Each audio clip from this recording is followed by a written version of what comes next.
સાથે ચટણી, ખજૂર આંબલીની મસ્ત મજાની ને મેથીના ભજીયા. તો હાલો આવી જાઓ બધા ભજીયા ખાવા. કેમ છો બધા? બધાને જાજા કરીને જય પ્રમાણ, જય શ્રી કૃષ્ણ, જય માતાજી. તો તમારા બધાનું ફરીથી સ્વાગત છે આજના અમારા નવા એક મસ્ત મજાના બ્લોગમાં. અને આજે મારા કાકાની ઘેર અત્યારે અમે આવી ગયા છે ને. ઘેર આવવાનું કારણ એ છે કે મારા કાકાનો છોકરો એટલે કે મારો નાનો ભાઈ આર્મીમાં જોઈન થયો છે. તો આજે એને આર્મીની ટ્રેનિંગમાં જવાનું છે. તો આપણે ત્યાં એને મળવા માટે આવી ગયા છીએ. એવું છે તો વિડીયોમાં કન્ટિન્યુ રહેજો. આગળ અમે પણ જોશું ને તમને પણ બતાવશું. તો મારા ફૂઈ ને મામા ને મામી ને કાકા ને કાકી ને બધા બેઠા છે ને બધા આવે છે થોડા થોડા. હિરલબેન તૈયાર થાય છે.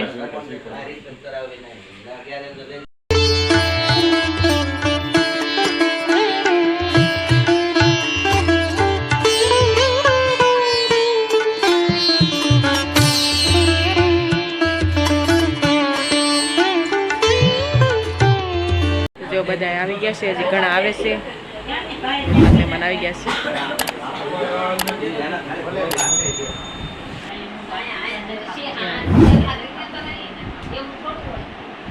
જો હિરલબેન બધાને પેંડા વેચે છે.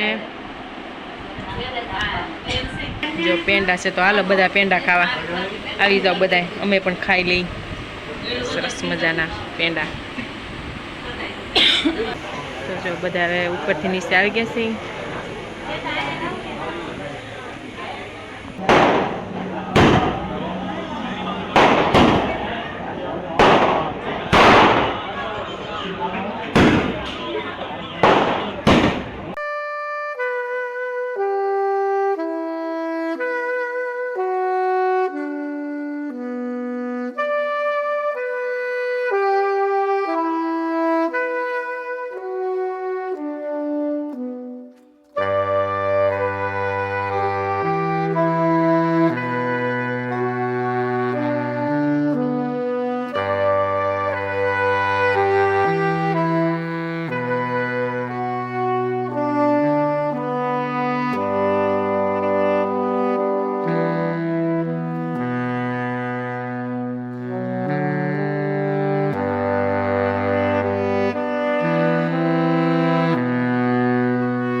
મોટા પૂછાના કરી દે કાન તો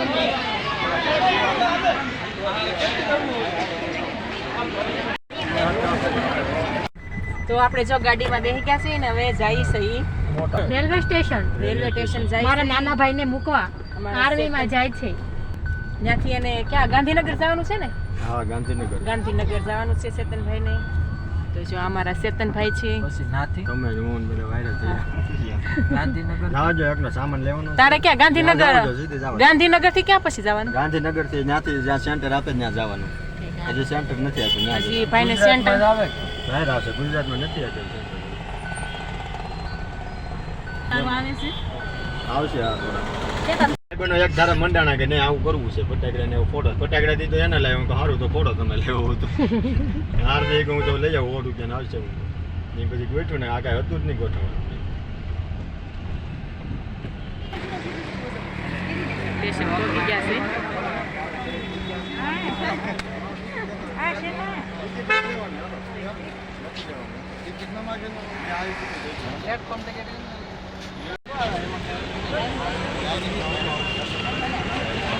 તારે કોટ લીધો ને બાકી ને હવે વસ્તુ એને પડી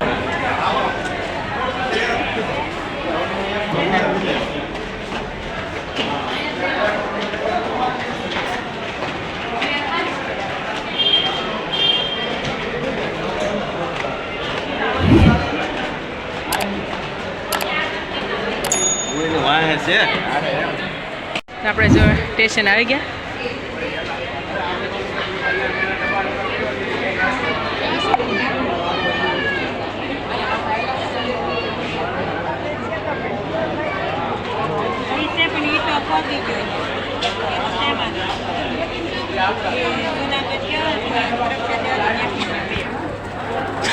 મારા ચેતનભાઈના બધા ફ્રેન્ડ સર્કલ બધું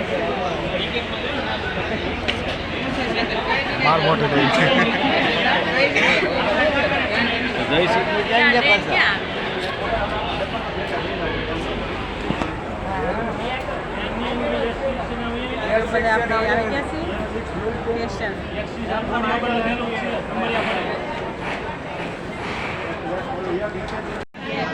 જો ટ્રેન આવી ગઈ છે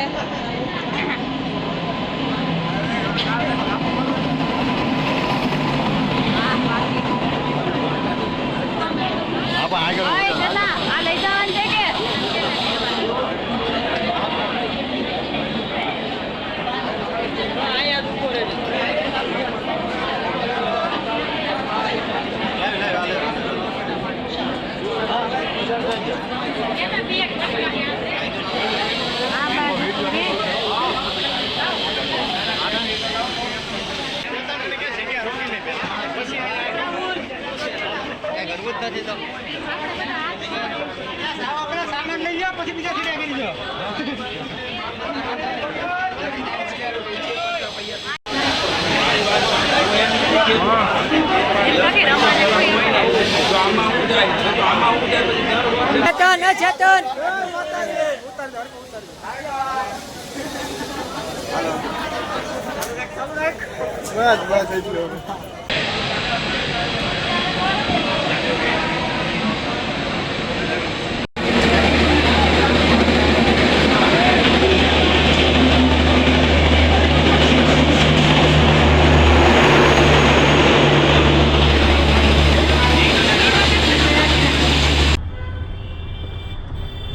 જો ચેતનભાઈ ટ્રેનમાં બેસી ગયા છે ને હવે અમે પણ ઘેરે જવા નીકળી ગયા છે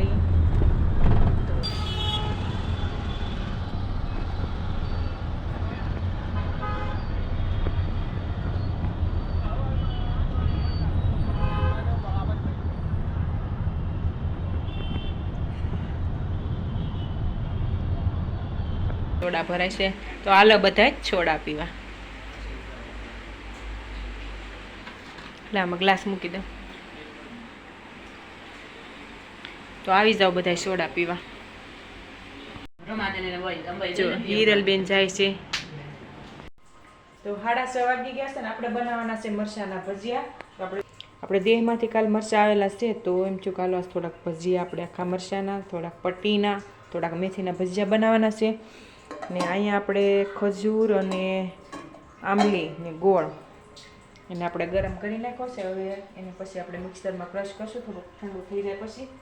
અને આપણે મરચાંને જો રગું ને બી આપણે થોડું કાઢી નાખીએ એટલે મરચાંની તીખાશ થોડીક મટી જાય. તો હાલો આપણે ભજીયાનું કામ હવે શરૂ કરીએ. આ મરચાંનું આપણે પહેલાં કરીએ.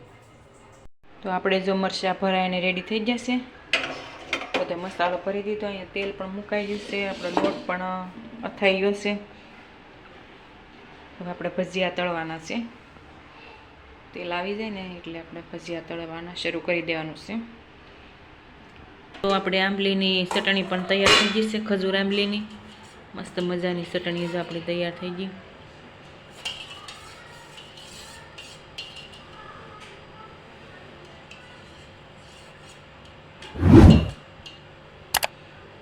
આપણી ચટણી બનીને તૈયાર થઈ ગઈ છે.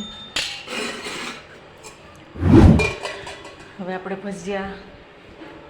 ભજીયા તળવાનું શરૂ કરી દઈએ. તો આપણે જો ભજીયા બનીને તૈયાર થઈ ગયા છે. આ સરસ મજાના આપણે મેથીના ભજીયા છે, આખા મરચાંના ભજીયા છે. આખા મરચાંના આપણે ભજીયા સાથે ચટણી, ખજૂર આંબલીની મસ્ત મજાની અને મેથીના ભજીયા આપણે તૈયાર થઈ ગયું. સાથે સરસ મજાની છાશ પણ છે. તો હાલો આવી જાઓ બધા ભજીયા ખાવા.